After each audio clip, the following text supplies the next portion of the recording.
An important win. An important win for us today. Talk to me about the performance. For me, that's probably our best performance since we've had a bit of a rut, if I'm being honest.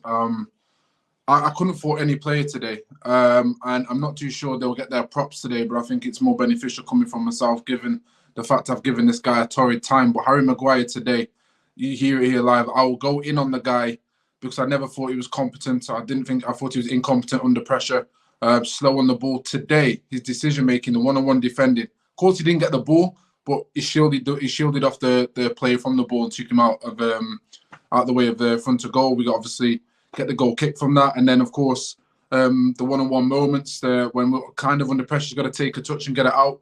Like, he just looked competent today. And I've never had an issue with any centre-back that shows me competence under pressure. Because for me, that's what I grew up with. So big props to Maguire today on that. Aaron Wan-Bissaka, just immaculate. And I heard you talking about Diego Dalot before in terms of going forward. If we've been objective of this season, I don't think Dalot has improved his defensive attributes as much as Bissaka's improved his attributes going forward. I think what we've seen today, we've seen a myriad of different attacking kind of situations, shall we say, in this game where Bissaka, for me, is showing the 1-2 link up. He's showing how he can shield a man off and still roll the ball over. When he actually fizzes a ball in, it's like quite accurate with the pace, confident. His movement off the ball, he's not second guessing. He's even got a little turn and shimmy in him now. Like, this guy is better than Dalot this season. And you myriad that with the defensive attributes he's got. And he also brings those defensive attributes further up the field now because of his confidence of winning it back. For me, we've got a right back now that, I'll be honest, if it's based on the most improved player, by the end of the season, if he carries on with this, for me, he has to get, ultimately has to get a couple of shouts for player of the season or players player of the season or fans player of the season, because he's just showing another level. And it's amazing to see. We should have scored more today. Most definitely should have. But performance-wise, given the fact Casemiro's coming back, Eriksen's coming back, Sancho looked confident today. He had that bit of that cage style football about him today, where he grew up and got his roots from. For me, everyone was ticking on all cylinders today. So yeah, big performance, big 3 points. I know 2 goals. We need more on the goals front, but I think that's the least of our worries if we can keep performing like this, and we've got players to come back into this team. Completely agree. And I think I didn't mention him in my bit, and I'm glad you did with Maguire, because he did have a solid game today. There's 2 good things. 1, it means we win the game. 2, it helps gets that price up a little bit because he's going to be sold. So I want him. This is the thing. I want him to do well, because we might get some of that £80 million back. Maybe only 30, maybe only 40, but every penny helps in terms of reinvesting into the squad. Staffy, an important win, as you say. Eriksen and Casemiro returning. But talk to me about Bruno Fernandes today and the performance that he put in that deep line role. First half, he was very good. We can talk about how many chances he created. Was it for Anthony? Besides that one that the head played, most of these chances came from that deep line role that he was playing. Threw in like a couple balls for Anthony. He should have finished those. Honestly, we easily could have been up like 3-4 in the first half, if we're being honest. There's a couple balls that he played for what's his name, for Rashford also. It's a little bit ahead of him. I enjoyed him more in the second half, believe it or not, because I feel like in the second half he was more tidy. He was doing more of what I like in a midfielder, where you're controlling the game more. You don't need to spam the ball. I know, Terry, you said that you don't like that word, but he was doing a lot of that in the first half, which was working in our favor, which is why I said we should have been up like what word don't I like? Sorry, what word don't I like? Spamming, like when you say like, oh, like Bruno's a ball spammer. The only reason I don't like it is because people use it as a way. It's a weird word to use to discredit amazing long balls, because when Paul Scholes was doing those diagonal balls for 2 decades, they were called brilliant. Bruno does it and he's a spammer. I'm just not a fan of the way it's used to discredit, but that's what he does. But he's brilliant at it. Yeah, sorry, go on, continue. Sorry. No, I understand you, but he did it well in the first half. As I said, we could have, if we were up 3-4-0 in the first half, no one would have been talking about spamming.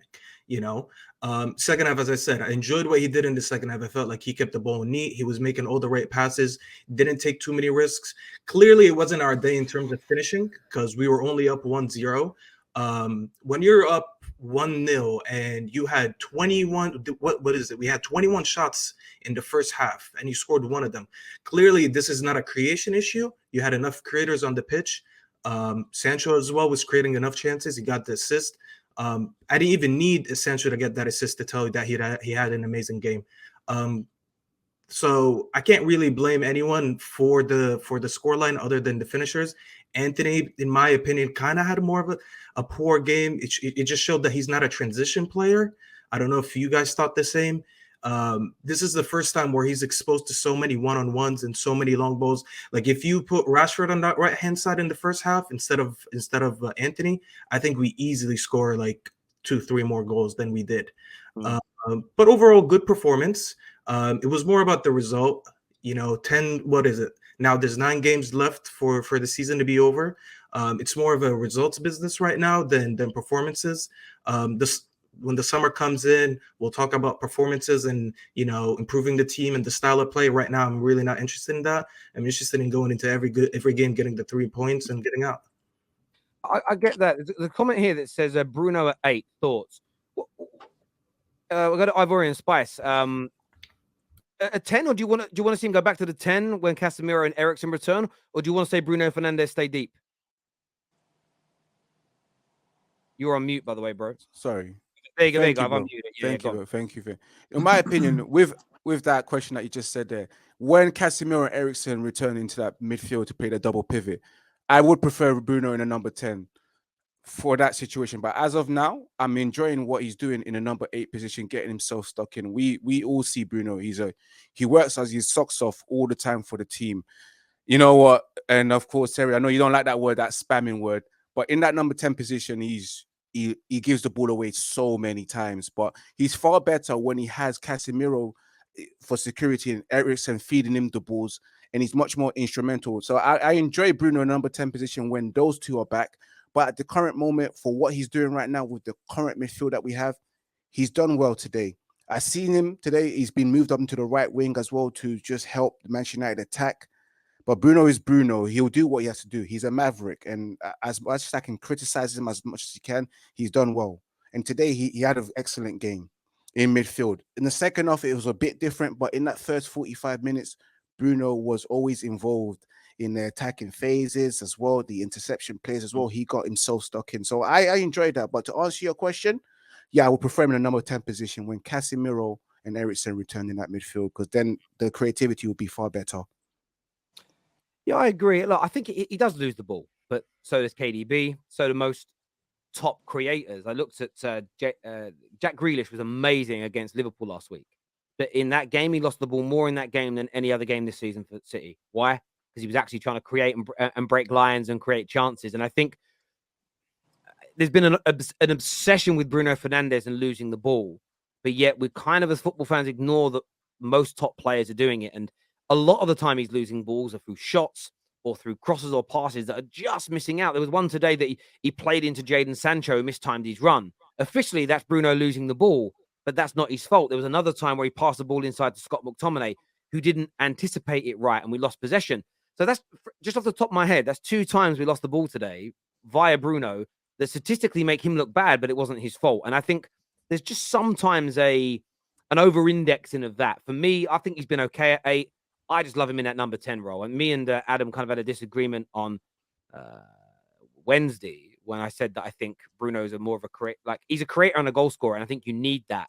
You put him with an elite number 9 in front of him with a combination of Rashford, Sancho, Anthony Martial either side. That's dangerous. We just need to add more goals to this team. Paul's here with us as well. What did you make of today, my friend? I think we're just seeing what Ten Hag wants to do with the team today. Everton allowed us to play our game. The possession-based, recycling the ball, winning the ball high up the pitch. You see what Sancho, when you're actually playing possession football with Sancho, he's a lot better when the team's recycling the ball. He's not having to do more running in behind on the high, as our outlet was Anthony. Scott McTominay even looked really good. I don't know if anybody wants to rewatch the game, but just watch some of the runs he was making in space he was creating in that final third. He's never been a 6, but you put him in that area, he'll make runs. He'll create chances. He'll create space. And to be honest, 21 goals against a Sean Dyche team in the first, or 21 shots, sorry, against Sean Dyche's team in the first half is actually quite a good performance. We just need to finish a lot more. I'm finishing at least got 2 goals, but it was still a good performance by him. Yeah, no, listen, I agree with that. And McTominay, he what he did in these last 2 Premier League games, he does what he does every year. He had these obligatory back-to-back top performances, and we really needed that from him because we had no Casemiro, no Eriksen, and look, I think he's another player that is probably going to leave at the end of the season, and we'll look to bring in better than him, and that's why I think United fans have got to stop panicking at not finishing games off or not quite being at our best, especially away from home. The Maguires that we saw today, Weghorst that came on, McTominay, those players are just not going to be here moving forward. And I don't know about you four, but I certainly trust Erik ten Hag to buy better. Jadon Sancho. I put out a tweet a moment ago because I went and looked at the stats while you gentlemen were talking. 6 from Bruno Fernandes, 5 from Jadon Sancho, 11 chances created between the two of them today. Staffy, one of the best performances I've seen from Sancho. What did you make of him out there? Listen, I don't remember a performance arguably better than this one. Maybe I have a short-term memory, but today was definitely one of the best performances that Sancho's given us in a United shirt. The one thing that stood out for me, which I needed to see because I'm a big Sancho fan, but I was starting to have doubts. He was starting to give me like Pogba vibes where like, maybe this league is not really for him. He's a very good footballer, but he's not able to do it in Man United shirt. What I really liked today was his play on the transition. We know he's good at the ball to feet. He likes to get the ball to his feet, recycle the ball, pass and move, all these give and goes. We know his game. What he showed us today that was different was all the runs in behind that he was making, which the gentleman on the bottom right just mentioned. He actually did a lot of that today. And I don't remember Sancho doing a lot of these, like creating these chances by running behind the back on defenders like he's done today. I feel like this is the first time where I've seen him play with a lot of intensity, a lot of speed. It's different than his usual game. His game is not really about speed and intensity and making all these runs, but there was a few chances in the beginning of the game where he did that. This is why I didn't even talk about his assist, because like that assist that he had was very good, but it's something I expect from him.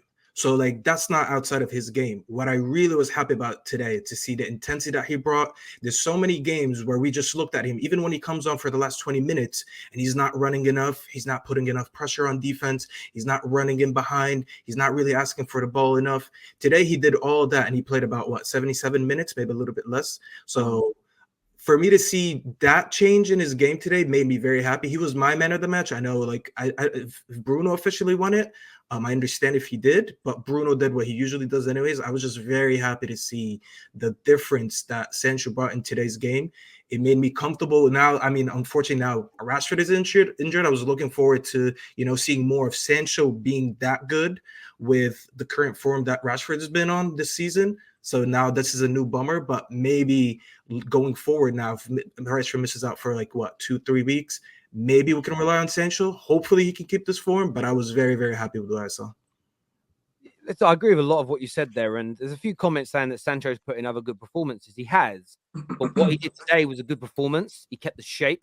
One of the things I've always defended Anthony on is, as much as Anthony's got to become more clinical in terms of creation and scoring, he keeps the shape, he works hard, he supports defensively, and that element is invaluable to a team, and Sancho's doing more of that.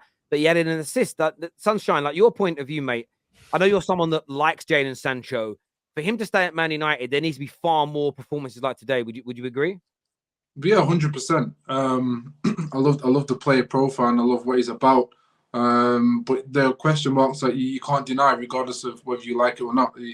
You can't deny these things. But I think the thing for me, Terry, like we spoke about before, is I do pay a lot of attention to his personal situation and understanding and having some empathy for him in terms of where he's coming back from.